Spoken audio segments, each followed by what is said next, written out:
The 2015 Nissan Rogue. The average guy.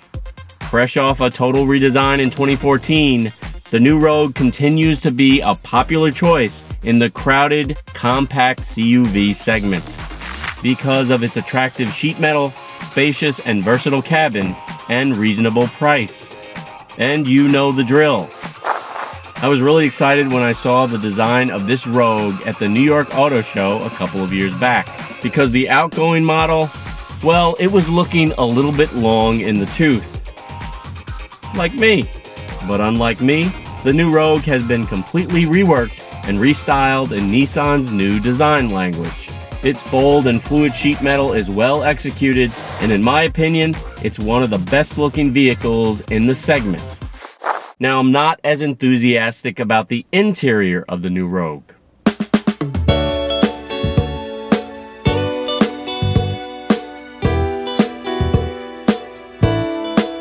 While the design is simple, clean, and reasonably well built, too many hard plastics and shiny finishes give the Rogue a retro feel, not in a good way. It feels like the result of too much value engineering, or in corporate speak, taking cost out of the end product. But here's my average guy speak: you get what you pay for. Now, it's not all bad news on the inside. In fact, the cabin is spacious and comfortable, especially in the back where you'll find flexible seating and good room, at least for the average guy. And if a third row is important to you, well, this vehicle has it as an available option, which makes it a very versatile small crossover. And 70 cubic feet of cargo space with all seats folded flat is also big for versatility.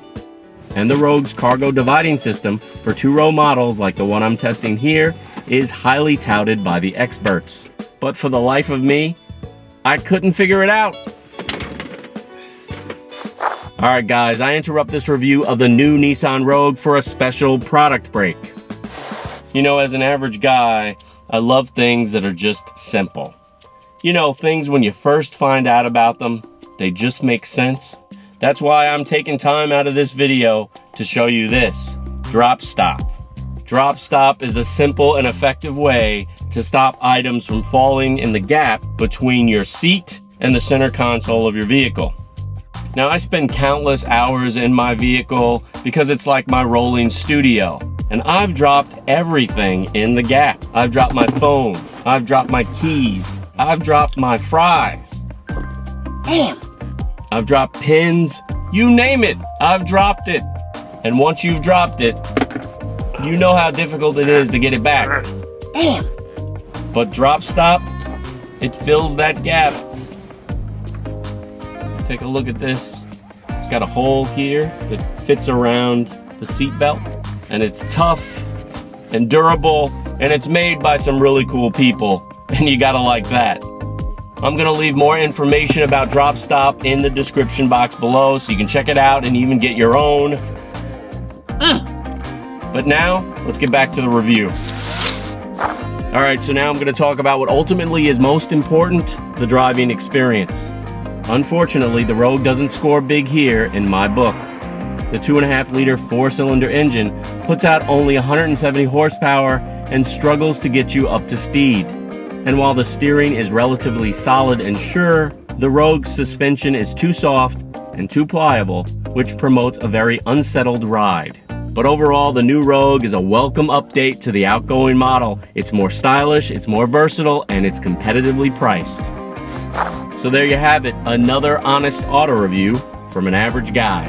If you're in the market for a compact crossover vehicle with style, comfort, and versatility, you should definitely put the new Nissan Rogue on your test drive list, and I'll see you next time. But in the meantime, keep pushing play.